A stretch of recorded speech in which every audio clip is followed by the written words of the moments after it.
What's up, everybody? Sam and Mason Show. We are back, week 3. Sam, how you doing this week? I am doing quite well. A lot of big news coming out of last night's Monday Night Raw episode. The WrestleMania card really starting to take shape as we get closer to the show of shows. Which is? WrestleMania. For those that don't know. 29. Yes. East Rutherford, New Jersey. Yes, WrestleMania 29, East Rutherford, New Jersey. They want you to think it's in New York, but it's not. I was just going to say, even though they show pictures of like the Empire State Building and shit, it's actually like in a suburb of New Jersey. So, whatever. This week's main event was a triple threat. It wasn't a true main event because the show ended with a promo between Brock Lesnar and Triple H, but it was the final match on the show, so I guess it was considered the main event match. It was a triple threat for the Intercontinental title as Wade Barrett defended against two very devastating opponents in The Miz and Chris Jericho. Wow. So much enthusiasm this week from you. Very excited. We're getting closer to WrestleMania. I mean, this is a good match. It wasn't that great. I don't know what you're so excited about. It wasn't that good. But going into last night's Raw, we only had, I think it was 3 matches announced for WrestleMania, and usually they announce a bunch of the matches a long time before the event, or at least, 4 or 5 weeks to give them decent build. Like, this is the biggest event of the year. You want your matches to have a good amount of build to them, and a lot of fans were complaining that that was not, that wasn't getting done. So last night's Raw, they really cracked down on that, and WWE management announced, I think we now have a total of 7 matches announced for the card, and we're going to run down those really quickly here as Jericho makes his way to the ring for the Intercontinental title match.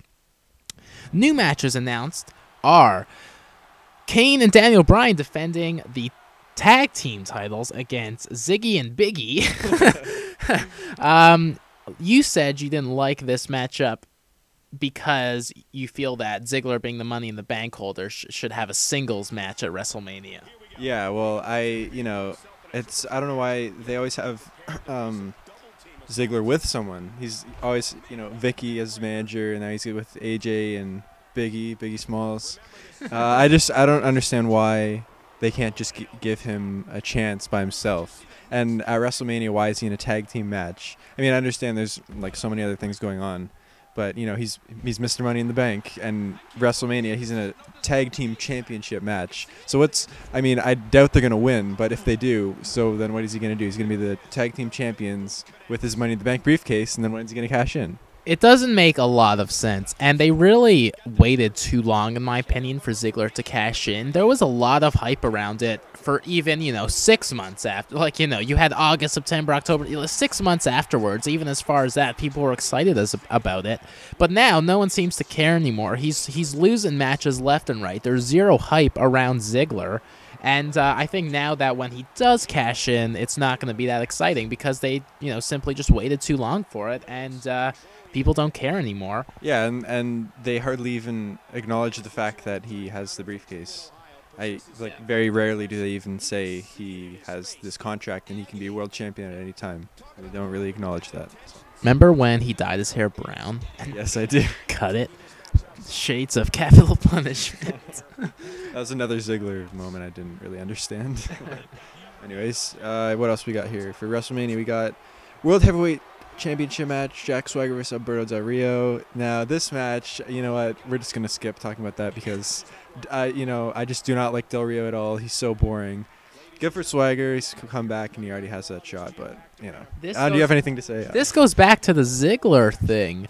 Swagger is now the top heel on SmackDown, so if Swagger beats Del Rio for the title, then what? Do you have Ziggler cash in on Swagger, and then Swagger becomes a wasted heel opportunity? Well, actually, yeah, Ziggler and Swag used to be a team with Vicky, so I don't know, they could try digging that whole story back up, but I don't know if they want to do that. You know what I'm afraid of? They talked about Ziggler turning face after splitting from Big E and AJ, and I think if Swagger beats Del Rio and Ziggler cashes in on Swagger for the belt, that is the potential start of a Ziggler face turn. God, I hope not. he would. I don't know. He wouldn't. I don't think he'd be a very good face, honestly.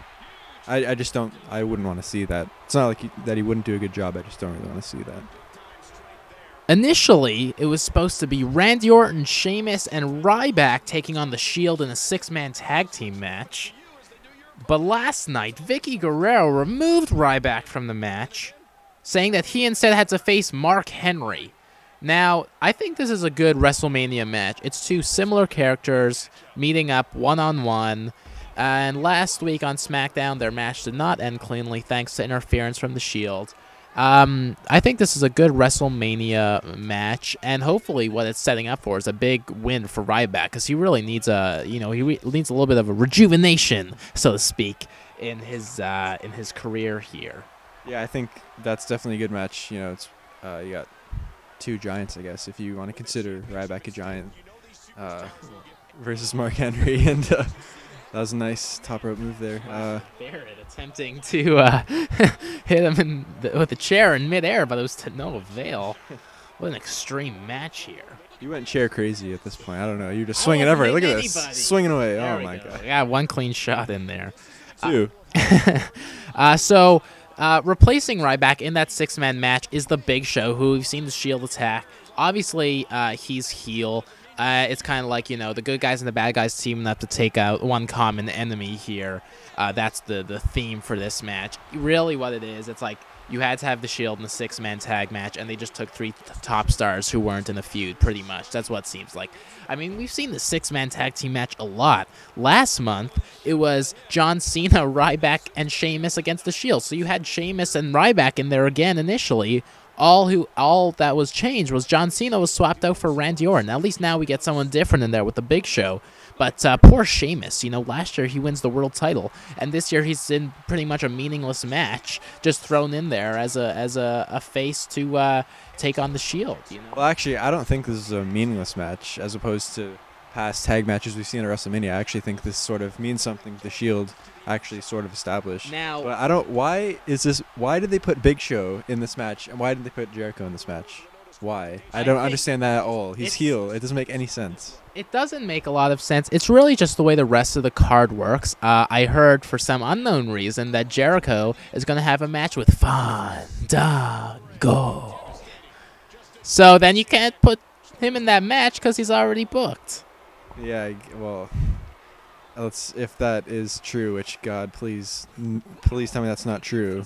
Can we just see him wrestle already? Yeah. Come on. Well, actually, no, I don't even want to see him wrestle. I don't care. Jericho should be in that. Johnny Curtis. Yeah, exactly. Great Whatever. Why? And then as Barrett goes on a hitting spree. Where did you hear this? Where did you hear that about Fandango? Was that PW Insider? Because we know how reliable they are. If it was PW Insider, we know it's not true, but it was actually lordsofpain.net. And they have actually been wrong quite a few times. So Triple H versus Brock Lesnar will be a no-holds-barred match, and if Triple H loses, his career will be over. Wait, what career? His career is already pretty much over. He doesn't even wrestle anymore. What does that even mean? Yeah, exactly. They should have done Hell in a Cell. I think like every WrestleMania should have like a Hell in a Cell match or something. It's such a big match. Plus, Lesnar and Triple H are known for having some very legendary Hell in a Cell matches in the past, right? And they have. I actually thought that's what Heyman was going to say. Hell in a Cell. That's what I was expecting. Me too. As Barrett goes for the wasteland here.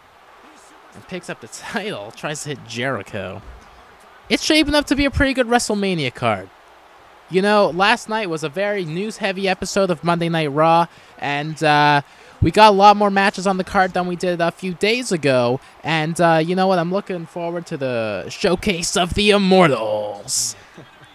Yeah, good so far. And then obviously, I don't even think you mentioned Taker versus Punk, but that's sort of a given. Yeah, well, we knew that one was on the card, but Punk cut a really weird promo where he was tossing around the ashes of Paul Bearer, and it was really sloppy. And a lot of people have been commenting on this that Punk's recent promo work hasn't been as good as he's done in the past, and he's really known for having some great promo work, and last night was not one of those. But you looking forward to WrestleMania? Absolutely, minus the couple complaints we addressed, but yeah, it's going to be biggest show of the year. I'm definitely looking forward to it. It's going to be a good one, and yeah, can't wait to see it. Third week in the row, the same result in the game as in real life. What does that mean? We're rigging it. We're No, we're rigging not. it. No, we're All not. right, that's it for this week. Everyone, thanks for watching. Make sure you subscribe. Click that like button. You know it. New videos every Tuesday, and we will see you next week. See All ya. right. Bye.